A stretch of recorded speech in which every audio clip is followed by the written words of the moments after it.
Hi guys, thanks for tuning into another episode of Nuggets News, or our monthly housing and economy update with our friend Martin. How are you, Martin? Yeah, I'm pretty good. Been an interesting month, what with Trump arriving. So everybody, of course, is now in Trump mode and the implications of that. In Australia, we've had some shenanigans in the parliament regarding specifically to social media, and we'll touch on that. And some of the economic questions are now really getting very sharp.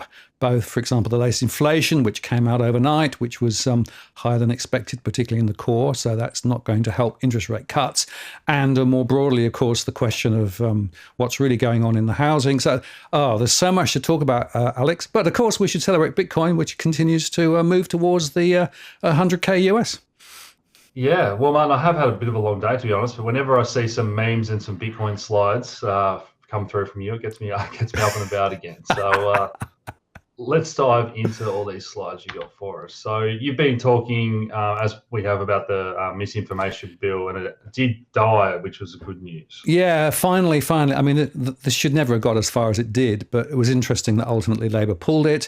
They had nearly 30,000 submissions from the public. They haven't even processed most of those.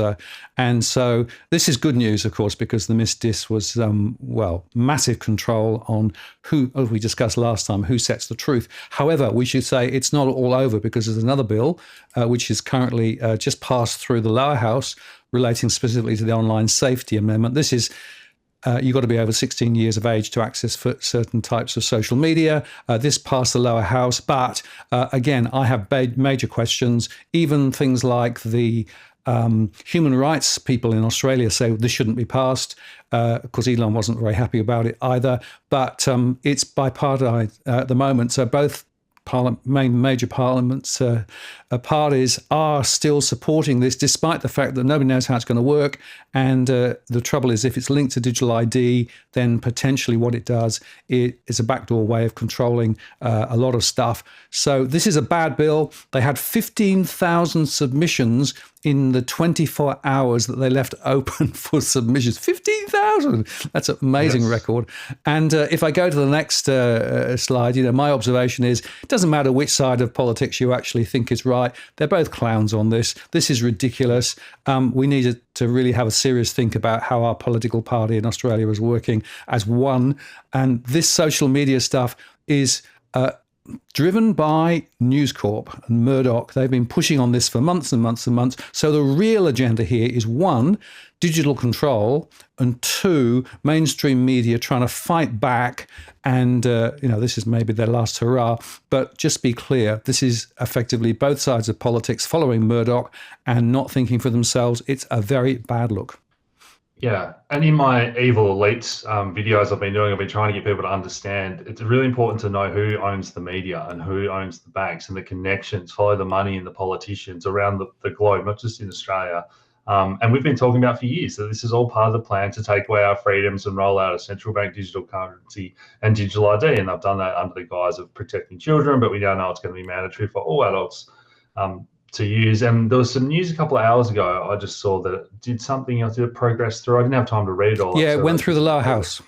It's gone through the lower house. Yeah. So it's still got to go through the Senate, but I'm afraid that the Senate is likely to probably pass it, because both major parties are supporting it. But there are some really, really powerful independent senators who've made exactly the points you're making about this, join the dots between central bank digital currency, digital ID, et cetera, and it will be interesting to see precisely who votes for this in the upper house. Look, there are clearly issues in terms of social media content. Absolutely agree that there should be better controls. But to rush this through without thinking through the consequences, even a lot of the people who are advocates for helping youngsters to better deal with the internet, in their hearings, in the one day of hearings on Monday, they said this bill isn't going to work. This is not going to solve the problem. So you've got to say, what is the real agenda here?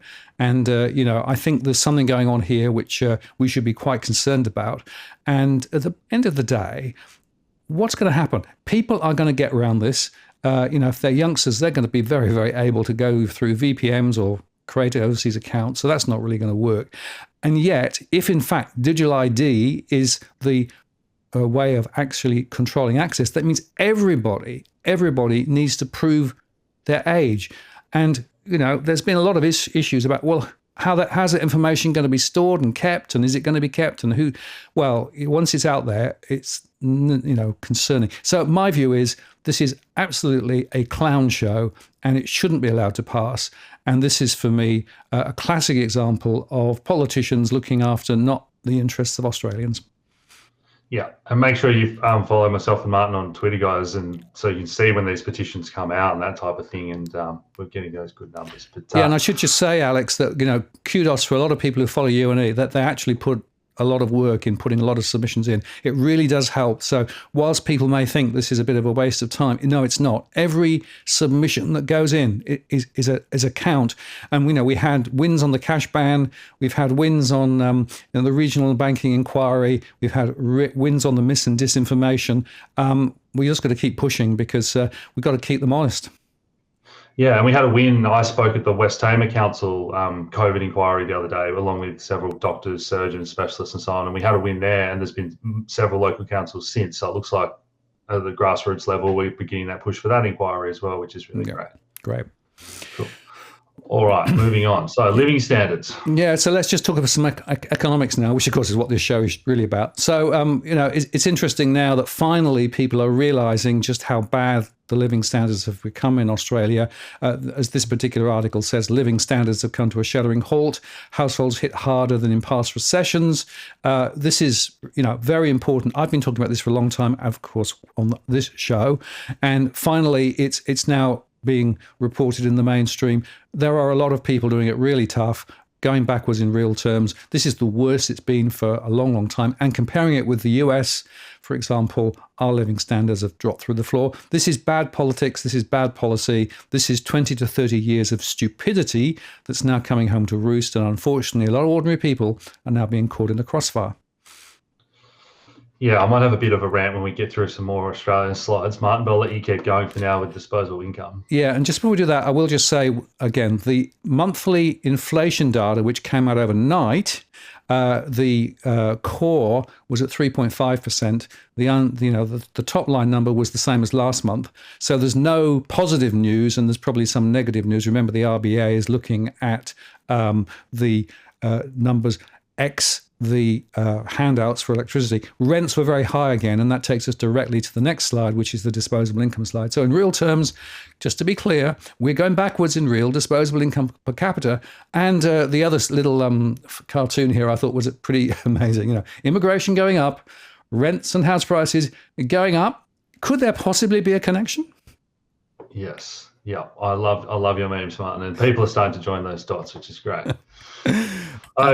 Okay, so rental affordability index. Yeah, so this was a very important report that came out. This is looking at rental affordability across the country. They actually had to introduce a new category called critically unaffordable rents, where you've got 75% or more of income spent on the rent, critically unaffordable. It's horrendous. And they've produced some maps, so you can see here that, for example, I've just used the Greater Sydney one. There are areas of Sydney, in fact, a lot of Sydney, that's critically unaffordable for people on ordinary incomes. This is actually on Job Seeker, but they did it for different types of people. This is a really important report. Again, it got lost in the heat of the discussions in Parliament, but there should have been a much, much bigger reaction to this. On the next slide, I actually make a show called Homelessness, Renters Punished. And interestingly, Perth is worse than Sydney for housing unaffordability, right? Particularly in the rental sector. So it's a national problem, and I'm afraid that anybody who thinks that this rental situation is getting fixed anytime soon should be, disabused of that. They are not dealing with the student numbers, so they didn't allow the discussion of reducing student numbers in. This was a discussion in Parliament to go through. So guess what? We've still got 500,000 plus people coming into the country. We're not building enough. Renters are going up. And like I said, the inflation number had an increase in rental costs. So this is a really, really bad story. Next up here, you've got some of the state data.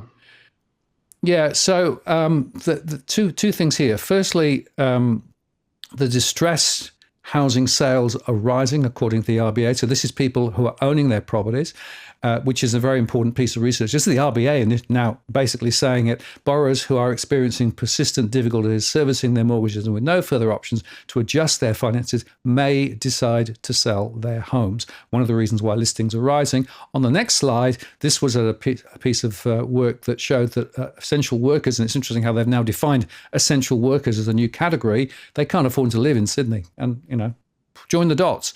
There's a reason for this. It's high rents, it's high migration, bad policy. So all of those things are happening. And then, of course, Louis Christopher came out with his very important report, annually comes out with his report causing Housing Boom and Bust Report. And he's suggesting that over the next year or two, Melbourne and Sydney prices could fall by 5%, and some other states more significant falls. But of course, Perth, Brisbane and Adelaide, he's thinking will still be a positive because of the demand there against supply. This is a really important signal. My own scenario suggests there could well be falls ahead. And if you sort of join the dots to that, and just make one other point, if you look at property investors, which is the next slide, it's interesting that now some property investors in some states like Melbourne and indeed Sydney are selling and listing their properties. But in other states like Perth and Adelaide, people are buying investment properties. So we've got this really peculiar roundabout at the moment of investors piling in. The amount of lending for credit for investors is rising, whereas a lot of other investors are actually quitting. Melbourne is the centre of gravity. Prices are continuing to fall there. And interestingly, a lot of the listings are ex-investment properties. So it's a mess. Okay, so Greens vote for Labor's help to buy and build to rent bills, ending long stalemate. So this is interesting. Of course, the Greens have been pushing on rental controls and on negative gearing and all those other things they were trying to get in. It's not worked. They capitulated. So the Help to Buy scheme, which will allow 40,000 people over 4 years to have a joint ownership with the government, and also the Build to Rent, which is basically giving capital breaks and tax breaks to corporates who are going to build property specifically for rent. Now, all the experience overseas is, firstly, Help to Buy doesn't work. The UK tried it. A lot of people got stuck in property that's not great. Puts prices up, not down, so that's not going to work. And the Build to Rent, they tend to build and rent properties which are more expensive, so it's not actually solving the affordability issues in rental. It's going to put rents up, and it's going to give corporates effectively another leg up relative to ordinary Australians. So both these bills are a sham. And my view is that this is once again showing that anything to do with cramping down on property doesn't work. Both sides of politics, and now the Greens are saying, no, we'll just keep on doing the same old, higher migration, and we're going to, just pump property prices up more with the Help to Buy, and the Build to Rent will help corporates. This is not fit for purpose. Shame on everybody. Yeah, and I was reading some more on Twitter just before as well about the 2% down that Albo's pushing now. So we know the solution's always trying to get more people in, but mathematically that doesn't work with the basics of supply and demand. Correct, supply demand, and of course the issue is that if prices do slide, then effectively you're going to be in negative equity with 2%. You have nowhere to go. And again, in the UK, that's what happened. Okay. So rates buffer held amid loan stress. Yeah, so one of the other things that's been going on is the banks have been arguing for APRA to reduce the 3% buffer. This is to do with lending, mortgage lending. APRA's come out and said, no, we want to keep it up. The reason they want to keep it up, they're worried about what's going on. The default rates are rising. The debt to income ratio, as we discussed earlier, is very high. A lot of people are in huge amounts of debt. So there's a big push. There's a report coming out, but house prices are falling on a monthly basis, offering a strong signal that 2025 will open weaker for residential markets, as James Kirby wrote. And APRA is saying we're concerned now about the levels of defaults.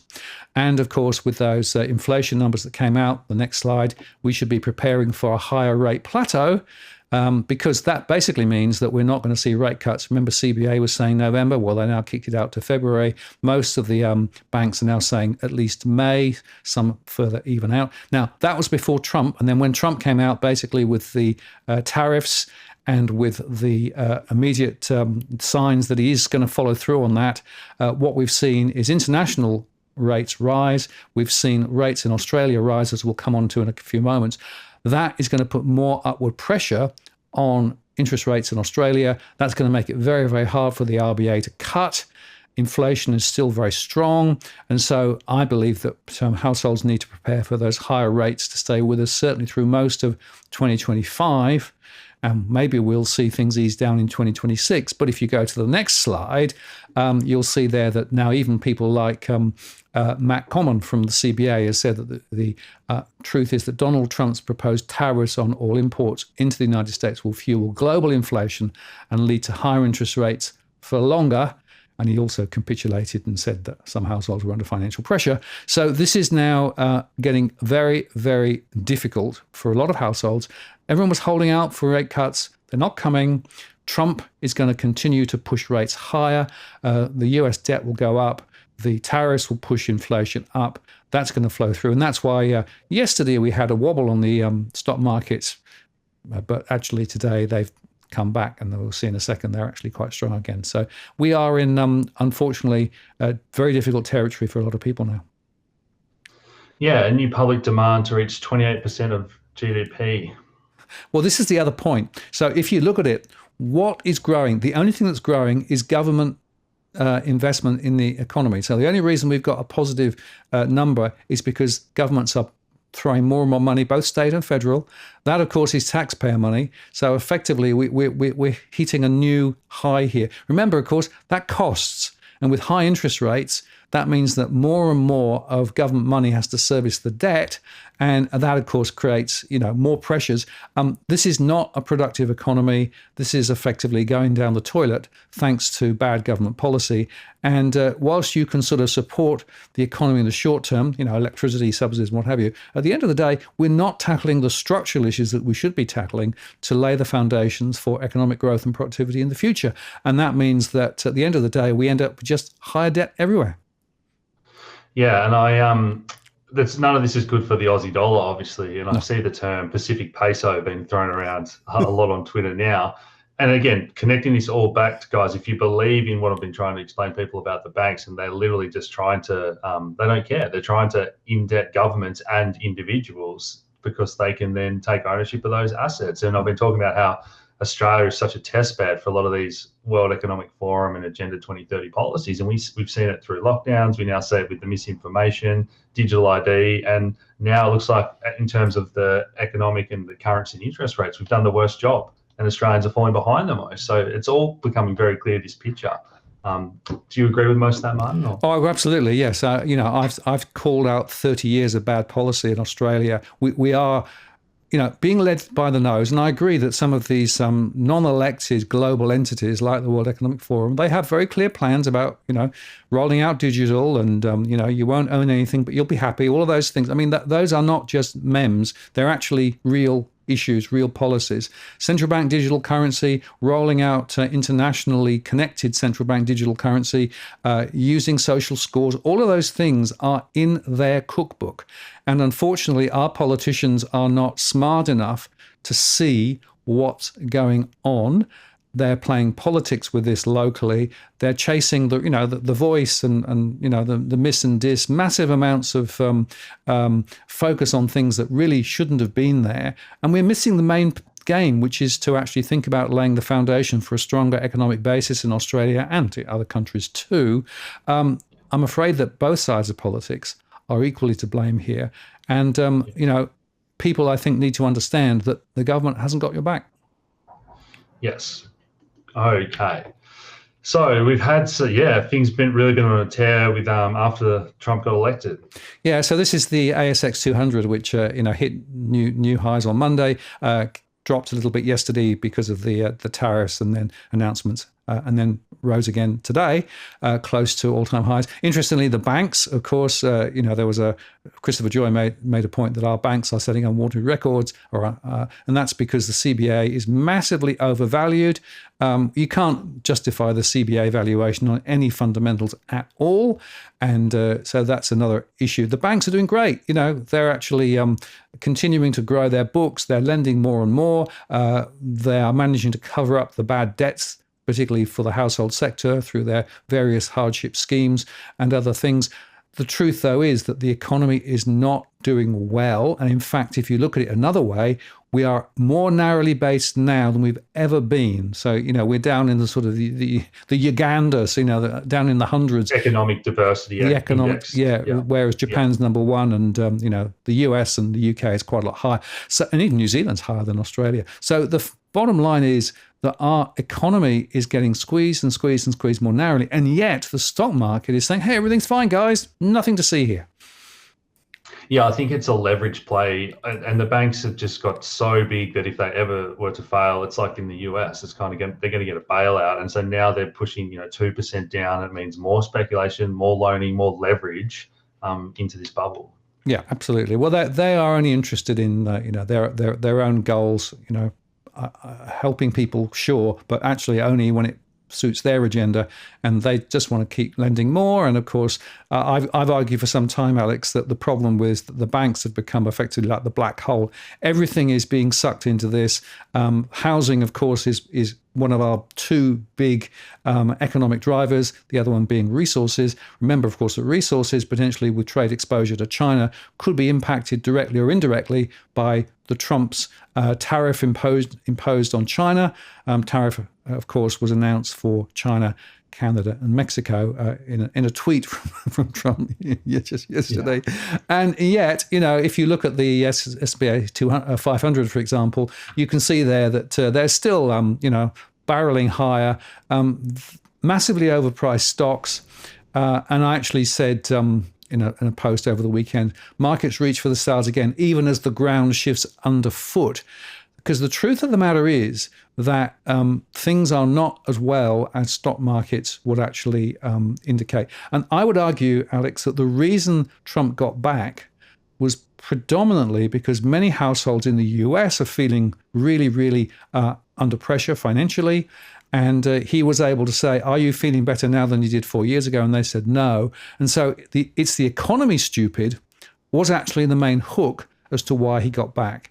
And I think there's a really important point here that, ordinary people's finances are not necessarily mirroring what the stock markets are doing. The stock market is a wealth illusion.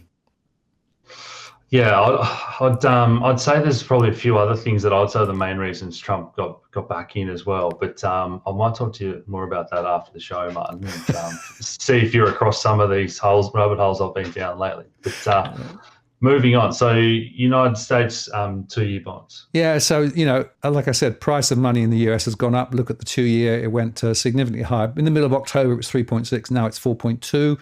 And so again, another post I made, forget seeking certainty. Suddenly the Fed's urge to cut rates evaporates. So they might or might not cut in December, but now everyone's expecting rates to stay high for longer in the US. That, of course, is important because it spills around the world to all of the other central banks and what they do. This is because we expect to see more debt in the US, and we also expect, of course, these significant tariffs will be inflationary for the US. And people haven't understood the consequences of that yet. So higher for longer, that means more debt, that means more interest payments being made. That's true for corporates, that's true for households, it's true for governments. Okay, so the US dollar has been relatively strong. Well, of course, maybe not surprisingly, because effectively after Trump came in, you see a significant hike in the dollar. And, you mentioned earlier on the Aussie is down quite significantly down from where it was. We're going to see more of that pressure on exchange rates to the dollar. The US is going to be predominantly strong for quite a lot longer. It's going to suck more investment dollars in from around the world. And nothing that we see at the moment is going to suggest that we're going to see a really weak dollar, despite the BRICS and everything else that's going on at the moment. The dollar is preeminent for at least now. Yeah, and it's been interesting with gold and Bitcoin, how they have done relatively well in the face of the dollar strengthening, which is usually their inverse relationship. Well, we might touch on gold because you can see there that gold, ran away. It was at 2,800 US. It's dropped back a little bit now. Now, you're right. In a way, it's weird because, of course, with higher interest rates, you would expect gold to be somewhat weaker, but it's actually been quite strong. Now, there's a reason for that. China's buying quite a lot of gold. A lot of people are very concerned about the economic variables around the world and want more security. Gold is seen as one safe haven potentially. Remember, of course, that gold is speculated, and there's a lot of options and futures traded around gold as well, and that's another reason why it's where it is. But expectation, I think, would be that gold is going to stay relatively high. And on the next slide, and of course, Bitcoin is touching towards the 100,000 US. It got a kick up when Gary Gensler to leave the SEC as chairman on the day that Trump arrives. And of course, Trump has been very positive towards Bitcoin and is talking about it. And in fact, there are even some speculation that maybe the US will start holding Bitcoin as part of its strategic reserve. Who knows? So, a lot of people are saying, wow, well, where is safe? Where is security? Maybe Bitcoin ain't so bad. Yeah, the US have introduced that bill. Brazil introduced a bill today as well for their Bitcoin reserve. And obviously, Trump's whole administration being pro-crypto, we've seen all of crypto start to benefit, which is really good. Last thing I want to ask you, Martin, have there been any more developments in the Australian Postal Bank for key infrastructure projects? Someone did mention that the other day. Good question. It's gone really, really quiet. Remember, of course, it's quite likely that the Aussie Parliament will get dissolved and won't come back after Christmas, or maybe it will. But there are some things going on below the waterline. There are there's some lobbying going on at the moment into Parliament. But of course, they did announce that cash is going to be preserved. So access to cash will be preserved in Australia, firstly. And secondly, Australia Post has asked the ACCC to put the price of postage up quite considerably. And the ACCC is looking at that now. So we'll see whether those two things play through. But there have been no developments in public with regards to the postal bank. I suspect this is something that's going to get lost in the next election. But we'll see. I have no other news on that at the moment. No worries. Well, Martin, have a good Christmas. We'll see if we can squeeze in the show, maybe at the end of the year or whatnot. But either way, it'll be Christmas the next time we will speak. Yeah, so, well, let's try and do a year end review. I mean, this has been quite a year, but I think there are some important lessons that we could draw from what's happened. And, I think what I'd like to leave people with is don't assume that governments have your back. Don't assume that they know what they're doing. Don't assume that the agenda is the agenda that you think the agenda is. And it's important to stand back and just think through some of these things and then take decisions personally to try and protect your own interests. Absolutely. Good place to finish. Hope you guys have enjoyed that one. Links to follow Martin's work and my work down below as always, and we'll speak next month. Cheers, Martin. See ya.